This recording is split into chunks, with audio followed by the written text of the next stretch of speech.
단 하루도 그대를 사랑하지 않은 적이 없소. 조세핀 나의 아내여, 나는 당신에게 절대적인 복종을 하고 싶소. 그가 지구상에서 마지막으로 남긴 말이 조세핀이라는 이름이었던 것이죠. 나의 사전에 불가능이란 없다. 한때 유럽의 대부분을 지배했던 나폴레옹 보나파르트는 죽기 직전에 프랑스 군대 선봉 조세핀이라는 말을 남겼습니다. 그리고 조세핀은 보나파르트 엘바 노마왕이라는 말을 남기고 죽었습니다. 나폴레옹이 죽음의 순간까지도 머릿속에 떠올렸던 조세핀이란 여인은 과연 어떤 여인이었을까요? 나폴레옹은 1769년 프랑스의 코르시카 섬에서 태어났습니다. 그리고 사관학교를 거쳐서 1789년 프랑스 대혁명 때 혁명에 참여해서 포병 장교가 되고 자코뱅당에 가입했습니다. 그리고 1793년 프랑스의 남부인 툴롱항에서 벌어진 전투에서 나폴레옹은 고지대에서 집중 포격을 가해서 영국군과 스페인군을 물리쳤습니다. 그리고 혁명 정부의 실력자인 폴 바라스의 지시를 받아서 왕당파의 잔존 세력들을 진압하고 이름을 날렸습니다. 이후에 한 파티장에서 조세핀을 만나게 됩니다. 조세핀은 나폴레옹에 비해서 6살이 많았습니다. 그러니까 6살 연상이었습니다. 그리고 두 자녀의 어머니였습니다.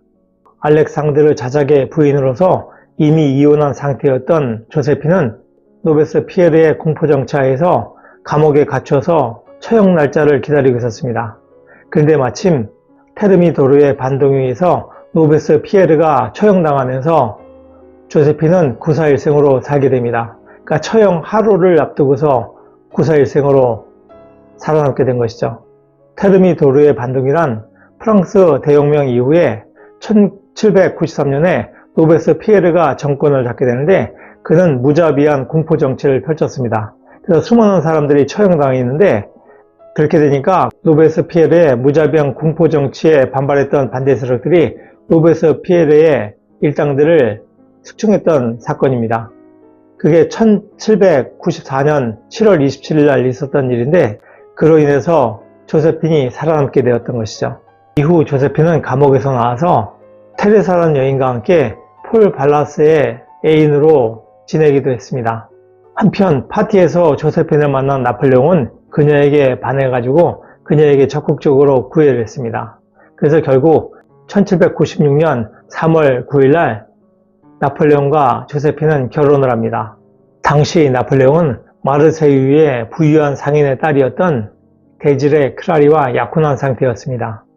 그런데 나폴레옹이 조세핀과 결혼하게 되니까 데질레는 큰 충격을 받고 나폴레옹에게 당신은 내 삶을 파괴했어요 라는 편지를 보낼 정도로 대단히 상심하였습니다. 한편 이후에 데질레는 나폴레옹의 부하였던 베르나도트와 결혼을 합니다. 근데 그 베르나도트가 나중에 스웨덴의 국왕이 되는데 그래서 데지나는 스웨덴의 왕비가 됩니다. 나폴레옹은 데지레와의 약혼을 깬 것에 대해서 미안한 마음을 갖고 있었습니다. 그래서 데지레의 남편이었던 베르나도트에 대해서 승진에 있어서 여러 가지 도움을 주었습니다. 그리고 세 차례나 그를 처형할 기회가 있었으나 부인을 보아서 관대하게 처리했다라는 그런 이야기를 하기도 했습니다. 그러니까 베르나도트는 어떻게 보면 부인 덕을 보았던 것이죠. 한편 나폴레옹은 조세핀과 결혼한 불과 이틀 만에 이탈리아 원정을 떠납니다.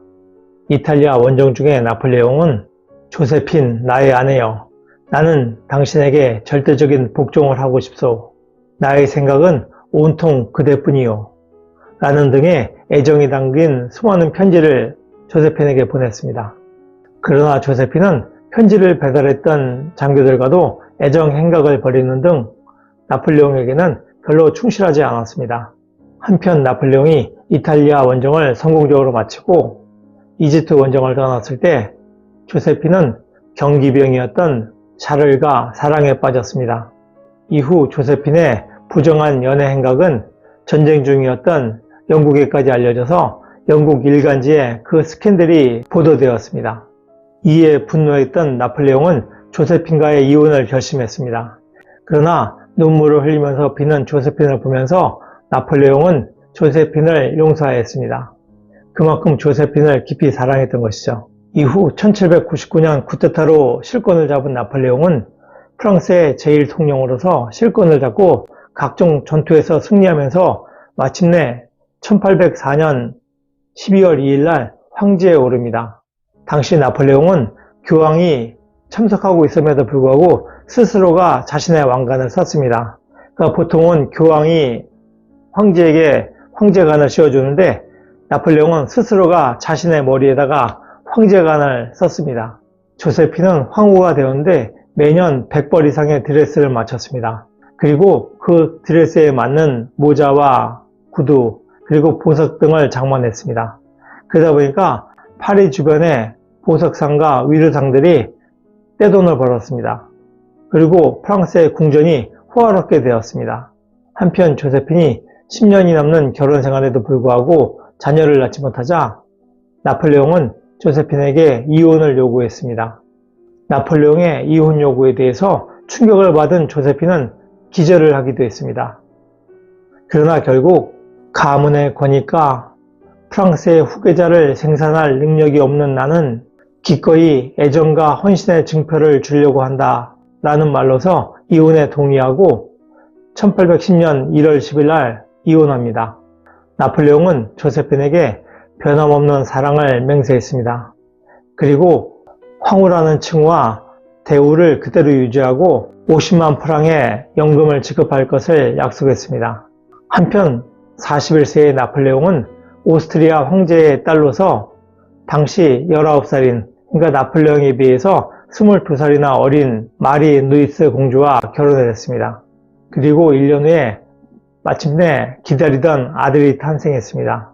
그러나 1812년 대륙 봉쇄령을 어겼던 러시아를 응징하기 위해서 떠났던 러시아 정벌에서 나폴레옹은 대패하게 됩니다. 그리고 1814년에 프랑스 파리가 함락된 이후에 나폴레옹은 황제에서 물러나서 엘바 섬으로 유배를 갑니다. 엘바 섬은 코르시카와 이탈리아 사이에 있는 섬입니다. 서울의 4분의 1 정도의 크기인데 코르시카 섬에서는 40km, 이탈리아 측에서는 10km 거리에 있는 작은 섬입니다. 나폴레옹은 황제에서 퇴위해서 엘바섬의 영주가 되어서 추방이 되었습니다. 그 엘바섬 근처에는 몬테크리스토라는 섬이 있습니다. 그것이 유명한 몬테크리스토 백작의 모델이 되는 그 섬입니다. 그것이 바로 엘바섬 근처에 있죠. 한편 나폴레옹이 엘바섬으로 추방된 다음에 그로부터 한 달 후에 조세핀은 폐렴에 걸려서 죽게 됩니다. 나폴레옹은 조세핀의 죽음을 전해 듣고서 단 하루도 그대를 사랑하지 않은 적이 없소. 공감과 사랑, 진정한 감정으로 묶여있는 우리를 떼어놓을 수 있는 것은 오직 죽음뿐이요 라는 말을 남겼습니다. 나폴레옹은 1821년 5월 5일 유배지였던 세인트 헬레나 섬에서 조용히 숨을 거두었습니다. 그의 마지막 말이 프랑스, 군대, 선봉, 조세핀이라는 말이었습니다. 그가 지구상에서 마지막으로 남긴 말이 조세핀이라는 이름이었던 것이죠. 나폴레옹보다 6살이나 많고 두 아이의 어머니였던 조세핀, 상관의 정부였던 조세핀을 나폴레옹이 그토록이나 사랑했던 원인은 과연 무엇이었을까요? 나폴레옹은 나는 여자와 함께 있으면 수줍어지고 불편하다. 그러나 조세핀은 나에게 자신감을 준 최초의 여인이었다. 라는 말을 남겼습니다. 조세핀은 사치스럽고 남자를 밝혔습니다. 그러나 한편으로는 사교적인 성격으로 선량하고 인정이 많았다는 평가도 있습니다.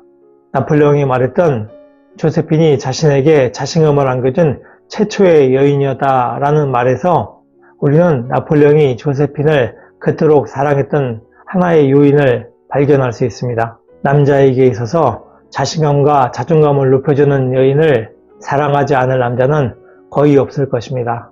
노력하는 여러분의 동반자, 동반TV입니다. 감사합니다.